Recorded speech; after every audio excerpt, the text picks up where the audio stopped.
Why, hello there, it's me, Sir Richard Cackington III, sorry, and today, with the new weekly reset, you can now acquire the brand new exotic catalyst for the Dead Messenger exotic grenade launcher. This was added to Destiny 2 with Season of the Risen via an exotic quest. So first things first, you will have to do that original quest and have the Dead Messenger exotic grenade launcher. If you haven't gotten it, I've made a complete guide. It is linked up above. But if you already have the weapon, what you can do now is go to the helm and acquire the quest to go and do it. Now, that quest is going to make you do the master version of the Vox Obscura mission. So firstly, it's at 1580 power, which is pretty darn high, and secondly, it has additional modifiers to make it more challenging. And this mission, honestly, it is no joke. I would highly recommend going in there with a full team. I would also highly recommend putting on a similar loadout to what you can see me put on. There are going to be barrier and unstoppable champions. Unstoppable champions, you can deal with them with a good pulse rifle or a hand cannon, and then obviously unstop pulse or unstop hand cannon. But then the Arbalist exotic linear fusion in that kinetic slot was absolutely essential for taking down those barrier champions. I really wouldn't want to go in there with two primaries simply because there's a significant amount of powerful enemies you need to kill. The Cabal tanks and the end boss, that is going to require potentially more than just heavy. If you run out of heavy, you might be screwed.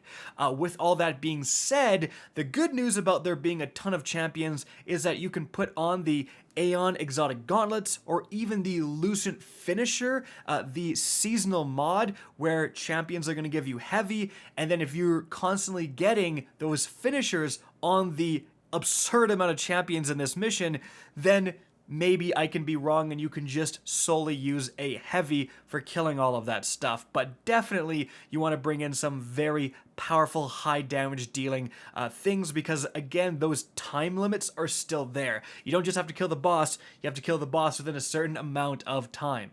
Now, another big tip here, guys, is that when you're just going for the catalyst, you don't actually need to get platinum rating or anything like that. So you can do what you're seeing in the background gameplay and use a hunter invisibility or potentially just scoot past and skip champions. Like, if you can get by safely and just continue with the mission, that may be the best approach. However, once you are able to overcome this mission, you're going to interact with the treasure chest at the end, and as you can see, it's going to give you that Dead Messenger catalyst.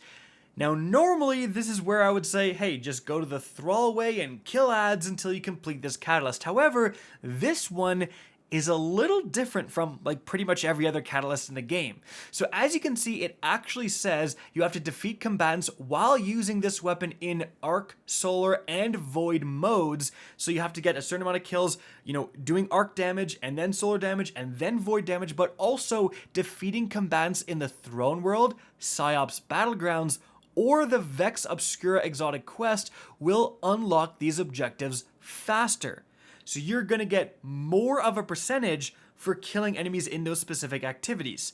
But how much more? Well, as you can see right here, I go into a battlegrounds, I kill a single enemy, and it goes up by 1%.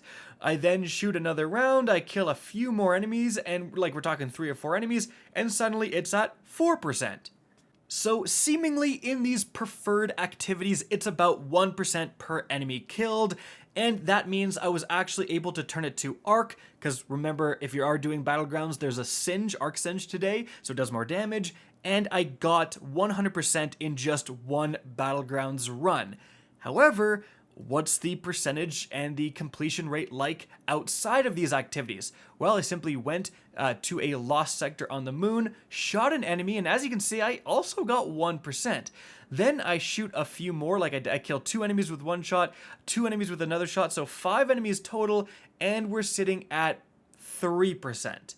So, definitely not as good as the 1 enemy equals 1% I was getting in Battlegrounds, but certainly not too shabby either. Like, we're talking about a 30% progression difference, and so therefore, if you do have like a Shiro-Chi checkpoint already, it may be more efficient to go and farm that than to do Battlegrounds. But for a lot of players out there, and this did include myself, I'm doing Battlegrounds anyways to get those red weapons, might as well just bring along the Dead Messenger and use it to get kills. One more thing to note is that it says if you get kills on champions, it's going to progress all the objectives. Well, I did end up killing a champion. By the way, you have to specifically kill them with the Dead Messenger, which isn't the easiest thing to do, and I got 2% on the mode I wasn't using. So that indicates a 2% boost for all 3 of these objectives, which, it isn't that much. I wouldn't go completely out of your way for champions.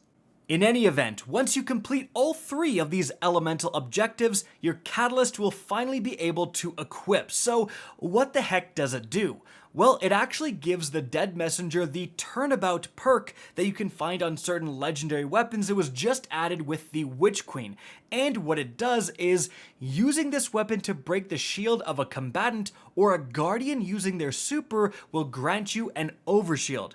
So you can see right here, I go into this lost sector, the boss has an arc shield, I switch to arc, shoot it, and boom, I get an overshield. And overshield seems pretty decent, like you're able to tank a few shots, and importantly, I'm able to keep breaking this shield over and over again and re-triggering Turnabout. It doesn't seem all that consistent. Sometimes I would only get half an overshield, I'm not exactly sure why, but part of what I said, I switched to arc, is a big factor here. The Dead Messenger can simply cycle between whatever element you want, so whatever shield you're looking at, oh, it's a void shield, turn it to void, shoot the shield, get an overshield. Oh, it's a solar shield, turn it to solar, shoot the shield, get an overshield. So certainly of all the weapons with Turnabout, the Dead Messenger is going to be, one of the best and easiest weapons in the game to trigger it consistently. However, honestly, getting a random overshield for shattering an elemental shield is definitely a benefit. Like, the Dead Messenger with the catalyst is purely better than it was before. I would rather have a bazillion other perks. I would rather have Ambitious Assassin for 2 shots of this wave frame. I would rather have, heck, Rampage, One for All. There's a lot of other perks that would have been a little bit better. I think Turnabout is just a little lackluster. With that being said, the Dead Messenger doesn't need a lot of help. Wave frames are already super popular right now. The Dead Messenger is basically just a wave frame with a better killing radius, and again, all elements. So honestly, people were already using the Dead Messenger. I see no reason you wouldn't try to go after the catalyst and get it just to give you that upside, even if, in my opinion, that upside isn't as substantial as it could be. So the Dead Messenger catalyst is by no means required, like it's not gonna completely make the gun like some weapons out there. For example, the Whisper is a good example. You need the catalyst to get any sort of real DPS. But because the Dead Messenger in and of itself is pretty good, if you are able to get it, it is definitely worth it. And so guys, that is it for the video. I hope you enjoyed and found this informative. If you did, please remember to help me out by simply rating and especially sharing this video. If you guys want to see more Destiny 2 content similar to this, don't be afraid to slap that subscribe button. If you want to get in touch with me and keep up to date with the latest channel activity, that's going to be linked in the description down below. Follow me at RickCacus on Twitter. I hope you enjoyed the video again, and as always, have a good day.